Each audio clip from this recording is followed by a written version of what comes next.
பொன்மனச்செம்மல் புரட்சி தலைவர் எம்ஜிஆர்,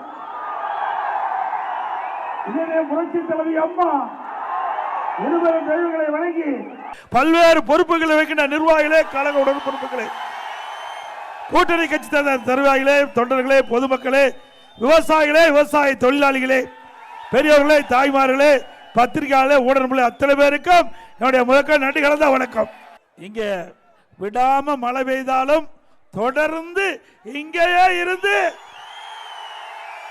எழுச்சி பயணத்தினுடைய உரையை கேட்டுவிட்டு தான் செல்வோம் என்று இங்கு இருக்கின்ற அத்தனை பொதுமக்களுக்கும் என்னுடைய மனமார்ந்த நன்றி மீண்டும் வருவது. இந்த ஆரவாரம் மகிழ்ச்சி எவ்வளவு மழை பெய்தாலும் தொடர்ந்து அனைத்து இந்திய அண்ணா திராவிட முன்னேற்ற கழகம் வெற்றி பெறுவதற்கு உறுதுணையாக விளங்குவோம் என்று மழையும் பொருட்படுத்தாமல் இங்கே இருந்த அத்தனை நல்ல உள்ளங்களுக்கும் எத்தனை முறை நன்றி சொன்னாலும் தகும் நன்றி. இன்றைக்கு விடியா திமுக ஆட்சி அமைக்கப்பட்ட 52 மாத காலம் ஆகிறது. இந்த 52 மாத காலத்தில் இந்த சேந்தமங்கலம் சட்டமன்ற தொகுதிக்கு ஏதாவது நன்மை கிடைச்சிருக்குதா? இதே அனைத்து இந்திய அண்ணா திராவிட முன்னேற்ற கழக அரசு இருக்கின்ற பொழுது இந்த பகுதி விவசாய பெருமக்கள் நிறைந்த பகுதி. அந்த விவசாய பெருமக்களுக்கு ஒரே 5 ஆண்டில் 2 முறை பயிர்க்கடன் தள்ளுபடி செய்த அரசாங்கம் அண்ணா திமுக அரசாங்கம். அதே போல விவசாயிகளுக்கு 24 மணி நேரம் அவருடைய மின் மோட்டார் இயக்குவதற்கு மும்முனை மின்சாரம் கொடுத்தோம்ல. அதே போல ஏரி, குளம், குட்டை அனைத்திலும் நீர் நிரப்புவதற்கு குடிமராம திட்டம், விவசாய பங்களிப்போடு இலவசமாக வண்டல் மண் அள்ளப்படுவதற்கு அனுமதி கொடுத்த அரசாங்கம் அண்ணா திமுக அரசாங்கம். இந்த பகுதியில் இருக்கின்ற ஏழை மக்கள், விவசாயிகள், மலைவாழ் மக்கள் படிப்பதற்காக இந்த பகுதியில் கலை மற்றும் அறிவியல் கல்லூரி கொடுத்து நானே வந்து திறந்து வச்சல்ல. இன்றைக்கு அனைத்து இந்திய அண்ணா திராவிட முன்னேற்ற கழக ஆட்சி தான் மலைவாழ் மக்கள் மற்றும் பொதுமக்களை காத்து அவர்களுக்கு தேவையான திட்டங்களை கொண்டு வந்து நிறைவேற்றப்பட்ட அரசு அண்ணா திமுக அரசாங்கம். திரு ஸ்டாலின் அவர்களே, உங்களுடைய கனவு பலிக்காது. அனைத்து இந்திய அண்ணா திராவிட முன்னேற்ற கழகம் அடுத்த ஆண்டு நடைபெற்ற சட்டமன்ற பொதுத் தேர்தலில் வெற்றி பெற்ற ஆட்சி மீது உறுதி. நானும் ஒரு விவசாயி, உங்களை போல் நானும் விவசாயம் செய்கின்றேன்.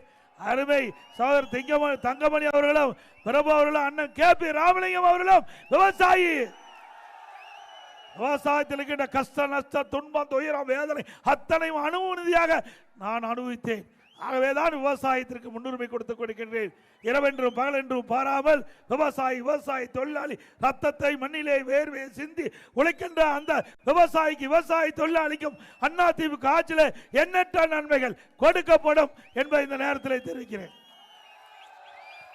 மலைவாழ் மக்கள், அந்த மலைவாழ் மக்களுக்கு தேவையான உதவிகளை அண்ணா திமுக ஆட்சி வழங்கும். அனைத்து இந்திய அண்ணா திமுக ஆட்சி மணந்தவுடன் இந்த பகுதியில் இருக்கிற ஏழை மக்கள், குடிசில் வாழ்கிறாலும் சரி, வீட்டு மனை இல்லாதாலும் சரி, தாழ்த்தப்பட்ட மக்கள், ஏழை மக்கள், மலைவாழ் மக்கள் அத்தனை பேருக்கும் அற்புதமான கான்கிரீட் வீடு கட்டி கொடுக்கப்படும். நிறுத்தப்பட்ட திட்டம், தாலிக்கு தங்கம் திட்டம் நிறுத்தினாங்க, அதை மீண்டும் கொடுப்போம். திருமண உதவி திட்டம் மீண்டும் வழங்குவோம். அது மட்டுமல்ல, இந்த திருமண உதவி திட்டத்தில் இடம்பெறுகின்ற மணப்பெண்ணுக்கு பட்டு சேலை கொடுக்கப்படும், மணமேனுக்கு பட்டு வேஷ்டி கொடுக்கப்படும்.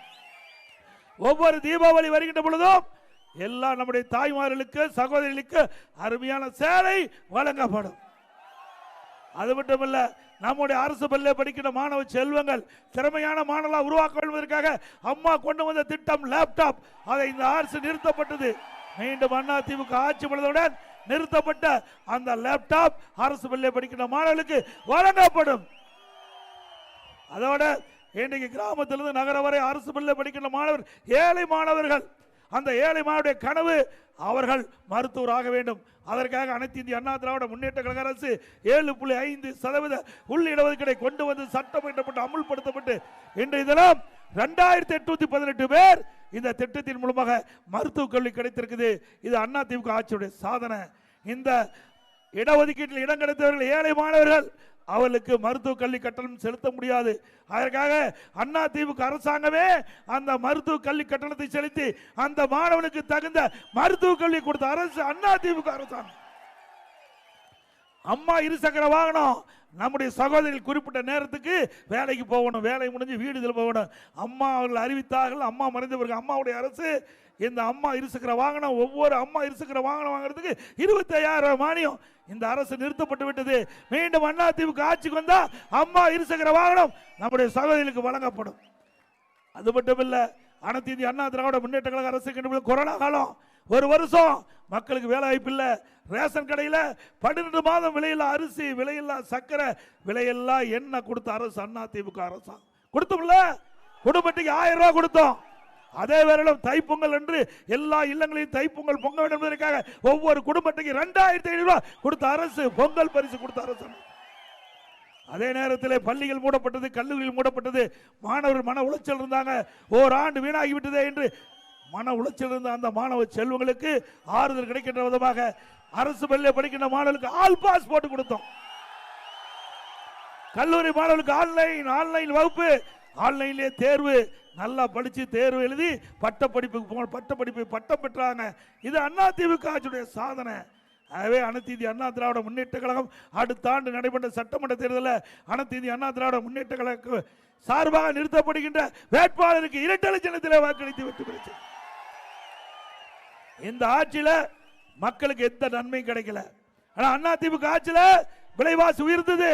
அதை கட்டுப்படுத்துவது கட்டுப்பாட்டு நிதி என்று நிர்ணயிக்கப்பட்டு கொடுக்கப்பட்டு அதற்காக எந்த உணவுப் பொருள் விலை ஏறியதோ அந்த உணவுப் பொருள் எந்த மாநிலத்தில் விலை குறைவாக இருக்குதோ அங்கே கொள்முதல் செஞ்சு கூட்டுறவு சங்கத்தின் மூலமாக விலை கட்டுப்படுத்திய அரசாங்கம் அதிமுக அரசாங்கம்.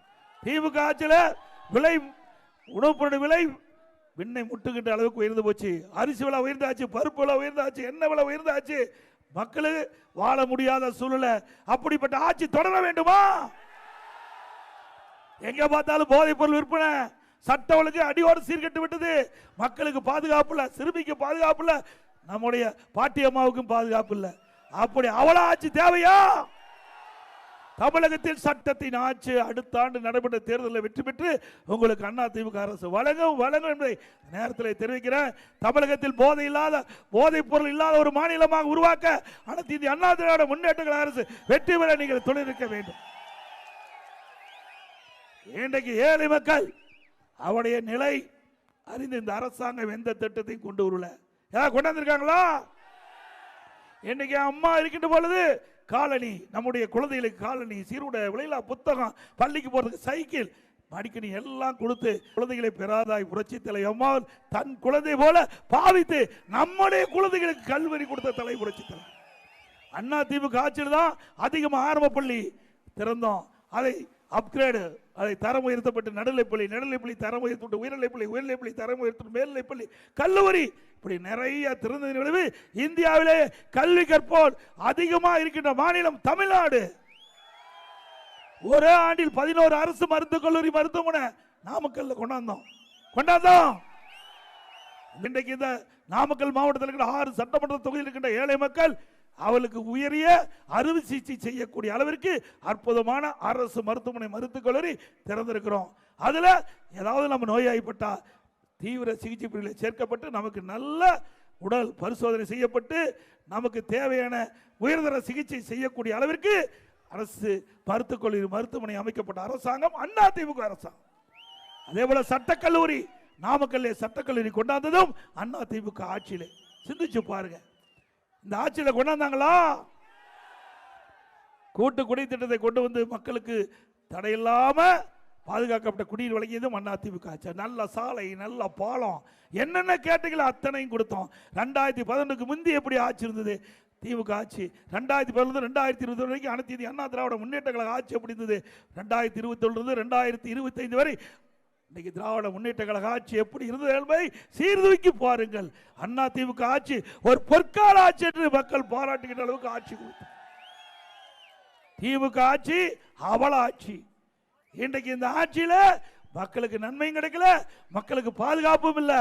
அப்படிப்பட்ட ஆட்சி தொடர வேண்டுமா? இன்னைக்கு மின்கட்டண உயர்வு, இன்னைக்கு இது பேரூராட்சி, இன்னைக்கு வீட்டு வரி உயர்வு, கடை வரி உயர்வு, குடிநீர் வரி உயர்வு, குப்பைக்கு வரி, எல்லாத்துக்கும் வரி போட்ட ஒரே அரசாங்கம் திமுக அரசாங்கம். அனைத்து இந்திய அண்ணா திராவிட முன்னேற்ற கழகம் இருக்கின்ற பொழுது மக்கள் மீது சுமை சுமத்தாம இன்னைக்கு நிர்வாக சிறப்பாக இருந்தது. இன்றைக்கு திராவிட முன்னேற்ற கழக ஆட்சியில் இன்றைக்கு 5,38,000 கோடி 5 வருஷம் முடிகின்ற பொழுது கடன் வாங்கிடுவாங்க. இன்றைக்கு எல்லா மக்களையும் கடன்காரன் ஆக்கின்ற ஒரே அரசாங்கம் விடியா திமுக அரசு. இவர்கள் ஆட்சியில் தொடர வேண்டுமா? சிந்திச்சு பாருங்க. 73 ஆண்டு காலம் பல்வேறு கட்சிகள் ஆட்சி செஞ்சது. காங்கிரஸ் ஆட்சி, திமுக ஆட்சி, அண்ணா திமுக ஆட்சி, திமுக ஆட்சி, அண்ணா திமுக ஆட்சி. 21ஆம் ஆண்டு வரை 73 ஆட்சிகள் மாறி மாறி ஆட்சி செய்த பொழுது மொத்த கடன் 2021ஆம் ஆண்டு 5,18,000 கோடி. திமுக ஆட்சிக்கு வந்து கிட்டத்தட்ட 4 ஆண்டுல 4,38,000 கோடி. இந்த ஆண்டு 1 லட்சம் கோடி வாங்குவாங்க. 5,38,000 கோடி கடன் வாங்கி இருக்கிறாங்க.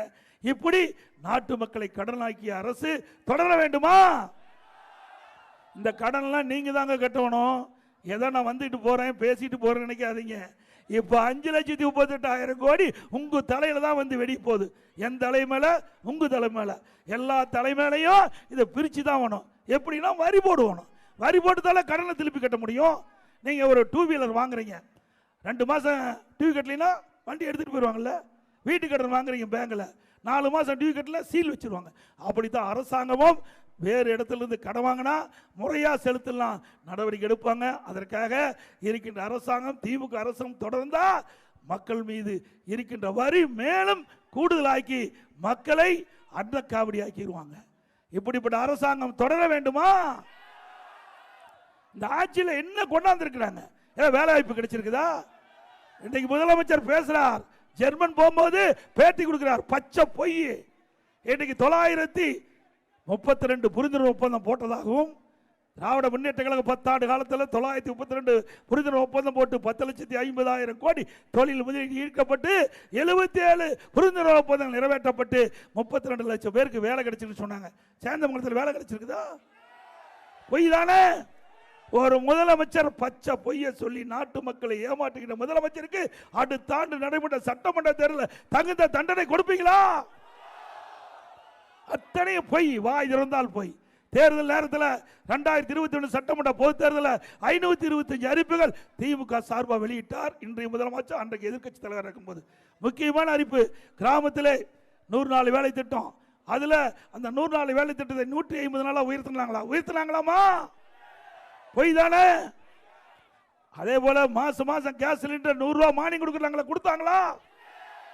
பெட்ரோல் டீசல் விலை குறைக்கிறாங்களா? அதே போல குடும்ப அட்டைக்கு ரேஷன் கடையில் கூடுதலா 1 கிலோ சக்கரை போடுறாங்களா? போட்டாங்களா? அத்தனையும் பொய். நாட்டு மக்களை ஏமாற்றுகின்ற அரசுக்கு தகுந்த பாடம் அடுத்த ஆண்டு புகட்டுவீங்களா? மழை பெய்யுது, எல்லாம் நீங்க முதல்ல நனைஞ்சிட்டீங்க, இப்ப நானும் நனைஞ்சிட்டேன். ஆக இன்னைக்கு இவ்வளவு மழை பெய்தாலும் தொடர்ந்து இங்கேயே இருந்து இந்த எழுச்சி பயண நிகழ்ச்சியிலே பங்கு பெற்றிருக்கிறீங்க. உண்மையிலே நான் பாராட்டுகின்றேன். ஆகவே திரு ஸ்டாலின் அவர்களே, நீங்கள் எத்தனை அவதாரம் எடுத்தாலும் தமிழகத்திலே இனி திமுக ஆட்சி வர முடியாது. அதற்கு இங்க இருக்கின்ற மக்களே சாட்சி. அடுத்த ஆண்டு நடைபெற்ற சட்டமன்ற தேர்தலில் அனைத்து இந்திய அண்ணா திராவிட முன்னேற்ற கழக வேட்பாளருக்கு 2 லட்சத்திலே வாக்களித்து வெற்றி பெற்றீங்க. ஒருவேளை கூட்டணி இருந்தால் அந்த கூட்டணி வேட்பாளருக்கு நீங்கள் ஆதரித்து வாக்களிக்க வேண்டும் என்று அன்போடு கேட்டு,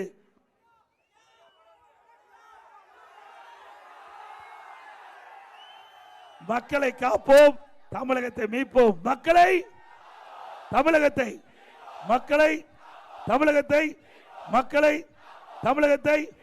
பை பை ஸ்டாலின். நன்றி, வணக்கம்.